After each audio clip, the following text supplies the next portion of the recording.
Karen, my mother called me. I turned around and squinted up at the house, narrowing my eyes against the sharp glare of the evening sun. My mother was standing at my bedroom window. Her face was tense, and momentarily I compared it to Mother Catherine's, which was always so serene and untroubled. No, marriage was not all it was cracked up to be. Come up here a minute.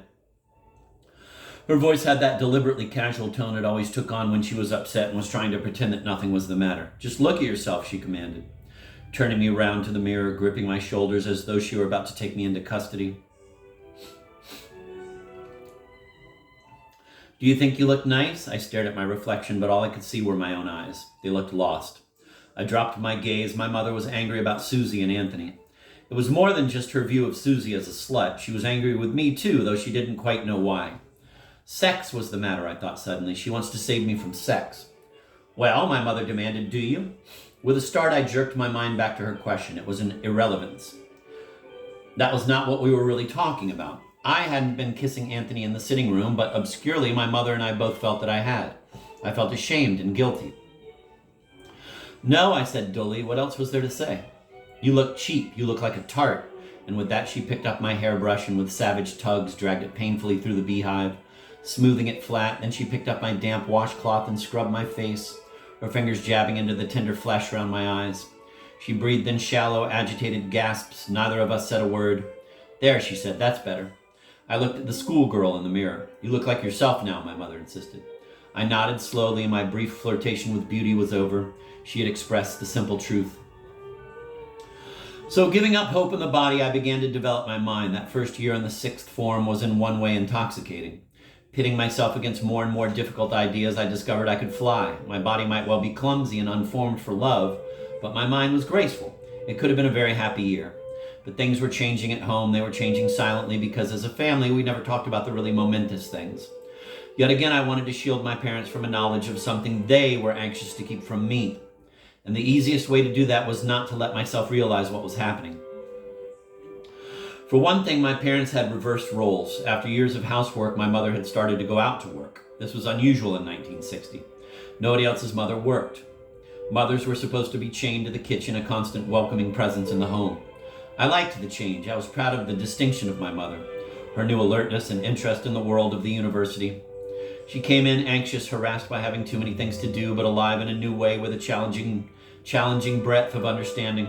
It was good for her. When we got in from school, it was my father who was there with the tea ready, the inexpertly cut bread and butter, for he was at home all day. What was it? I asked myself, and then quickly turned away from the dangerous topic. I watched my father drifting aimlessly about the house. Did I turn the right page? What was it? I asked myself, and then quickly turned away from the dangerous topic. I watched my father drifting aimlessly about the house, carefully doing the small tasks that my mother set him. His pride and gaiety had all gone. He seemed snuffed out. When our eyes met, he hastily looked away. Every morning he walked the dog in the park and sat sometimes for hours on a bench, gazing blankly at the lake. But nothing was said. The misery of my father and my mother's worry about him ran silently through every conversation. I thought of my grandmother still drinking gin in the larder. What kind of a world was this when people shut themselves up with some unhappy secret, unable to communicate it to anybody? And how many other secrets surrounded me? At school, things were better, and more I found myself watching the nuns walking around the grounds, their hands hidden in their sleeves, their eyes bent on the ground as they glided under the shade of the huge cedar trees on the lawn. Sometimes at midday, we saw them having recreation, sitting in a huge circle under the cedars, sewing and laughing together, their laughter harmonious and innocent. It seemed to me a vision of sisterly unity. They would have no secrets from one another, living together in such a close, loving community. And what conversations they must be having, I thought enviously, looking at that closed little circle, excluding all trivia from their lives, filled with the joy of seeking God. They must have so much in common and so many wonderful discoveries of the mind and spirit to share. Such happiness, Mother Catherine had said. One morning in late summer, I went into the sixth form classroom and overheard a conversation I would never forget. Charlotte was standing in the center of a tight little knot of girls. I stood by the door, frozen with unhappiness as I realized they were talking about me. She shouldn't be at the school, you know. Why not? Because her father has gone bankrupt. It happened at the beginning of the year, and she's just deceitfully gone on pretending that everything's normal. She's a hypocrite. That's right, another girl agreed. This school is for people who can pay the fees, not for people who can't. I felt winded with shock. If my father was bankrupt, how on earth were my fees getting paid? And then what kind of attitude was theirs? Yes, it was a fee-paying school, and in a sense they were right. If my fees weren't being paid, then I shouldn't be here. But stronger than all this was amazement. They seemed to have no hearts at all, no compassion. I took a deep breath and made my presence known. I didn't feel in the least tearful, thank goodness. This was something too fundamental for tears. Well, I said quietly, so what? What has it got to do with you? They wheeled round to face me sharply. It has, you know, Charlotte's reply was almost saucy. Why? I asked. What else had they got in store for me? Because our fathers are paying your fees. What do you mean? Your father's a Catnian, isn't he? I nodded. The Catnians were a Catholic society exclusively for men, the Catholic form of Freemasonry. Well, the Catnians, and therefore our fathers, are paying your fees. Didn't you know? My expression must have told them that I didn't, despite my belated attempt at a nonchalant shrug. I felt deeply humiliated. To be living on other people's charity was bad enough. But what would my father feel if he found out what was being said at school? He must feel bad enough anyway. No, I said with as much dignity as I could muster. I didn't know that, but that's because my father didn't want me to know. And I still think, I added, my voice gaining conviction as I went on, that it has nothing to do with you. I turned on my heel and walked out. I was still shocked that they would reject me for such a reason. I found myself walking in the direction of the chapel. I wanted to be by myself, to think, and that was the only place in the teeming building that guaranteed privacy. The chapel was a modern one, all pale, shiny wood and cream walls. There was a faint smell of incense, and here and there nuns knelt, black lumps in the sunlight, their heads buried in their hands.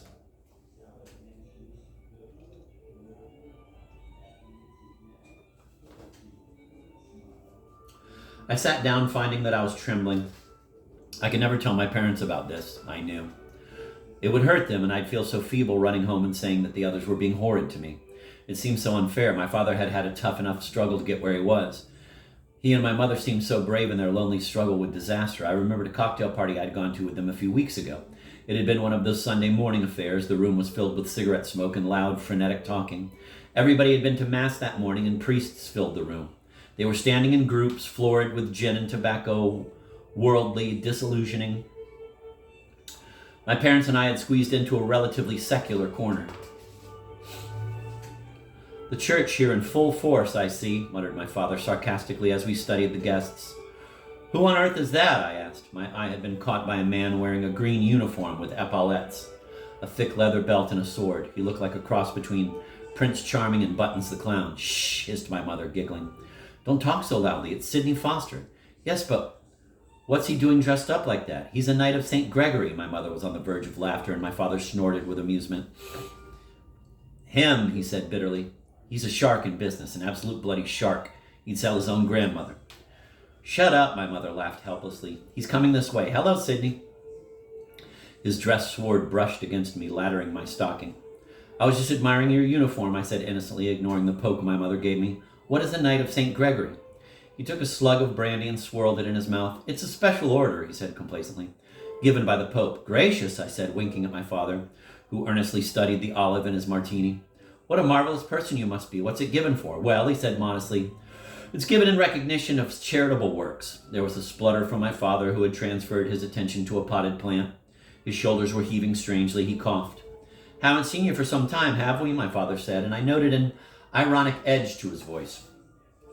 You were always popping in and out at one time. Not so long ago, either. Sidney Foster looked momentarily confused and cleared his throat. Still, I expect you've been too busy getting on with your charitable work, said my father genially.